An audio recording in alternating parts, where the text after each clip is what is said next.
on The Tonight Show with Jay Leno. A talented young comedian. Very funny man. Please welcome Michael Jr. Michael Jr. Michael Jr.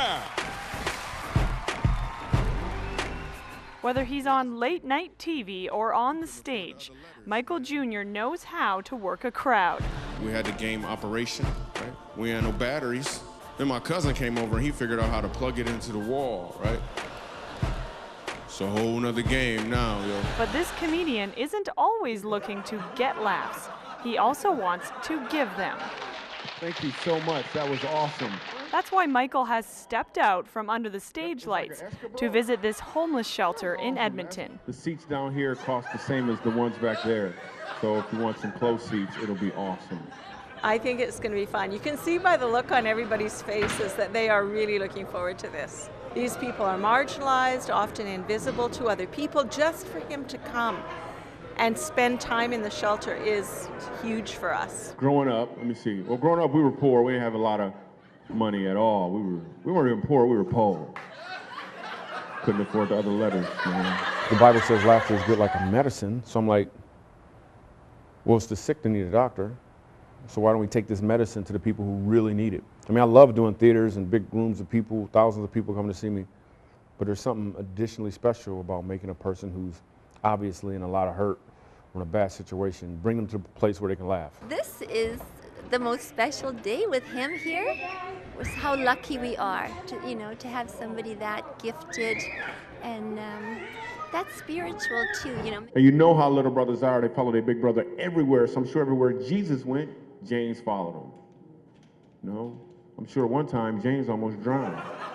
Michael Jr.'s faith in the power of laughter is second only to his faith in God. Now I understand I'm not just funny, like I'm funny for a reason, like there's purpose behind this funny. Before I just thought I was funny, yo, I'm funny, give me some money, But now God is like, yo, it's bigger than that. Some people may think it doesn't get much bigger than The Tonight Show or Jimmy Kimmel Live. Michael disagrees. He says only through faith have his struggles transformed into skills. Michael had trouble reading as a child. He would have to look beyond the letters of a word to understand it. He would look at its size, color, and placement. Only then could he understand each word.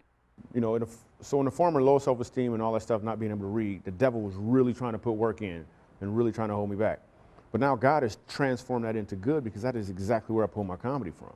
I mean, you'll look at one situation and you'll know what it is. But while you're looking at that same situation, I'm looking at it 7 different ways, like almost immediately. And a lot of times, some of those ways are very funny. You feel you have a very strong case against the top telecommunications company. Why don't you tell us about that? I'd like to introduce you to my assistant, Barry. As you can tell, he's black. Blackberry. Michael's comedy has always been clean. He wants his 5 kids to watch after all. He calls it comedy accountability. Any comedy that I do at a club has to be clean enough that I can do it at a church. Any comedy I do at a church has to be funny enough that I can do it at a club. It was outside a club where Michael's comedy moved into a new stage. After seeing a homeless man sitting outside one night after his routine, Michael had a revelation. Most comedians, and I was included, was all about getting laughs from people. But I had a revelation one night. God just gave me a change in mindset that it's not about getting laughs from people, it's about giving them an opportunity to laugh. I have to bring the same show that I would bring if I'm playing a theater.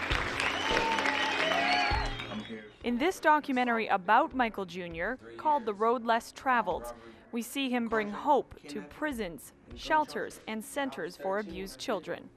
I think the biggest difference is I can kind of see their hurts more, see the hurt that they've been through or the pain. So it really makes me kind of tighten up my game and really want to bring the funny. You have to acknowledge what's really going on. You got to kind of, like last night, the first line in the prison was, I said to him, well, I just want to thank everybody for coming out and coming to see the show. I mean, I know you had plenty of places to be, but you came here instead. And so they were all able to laugh because they're not going nowhere. Michael has been on the road less traveled for about 2 years. Now he wants others to join. He has created Stubbs, a nonprofit organization bringing laughter where it's needed most. donors buy a $10 ticket stub and send someone else, maybe someone in a prison or a shelter, to one of Michael's shows. Stub stands for something to uplift broken situations. So basically what you're saying when you go to the site, you're saying, I want to help someone else laugh. I'm going to buy them a ticket so they can go to a show, a comedy show, and enjoy. Some names travel, some names don't travel. A name that doesn't travel, anybody know a Black Becky? No, you don't, do you? Anybody know a White Shaquitha? After visiting the mustard seed, Michael went on to a local charity event in Edmonton and helped raise $16,000 for the shelter, proving he doesn't just talk the talk, he walks the walk. You put the mop in your truck, dude? They always approach me like, I had no idea God could use this. God used a donkey. He made a donkey talk. You don't think he could use a brother doing comedy? Come on. For 100 Huntley Street in Edmonton, I'm Meagan Kelly.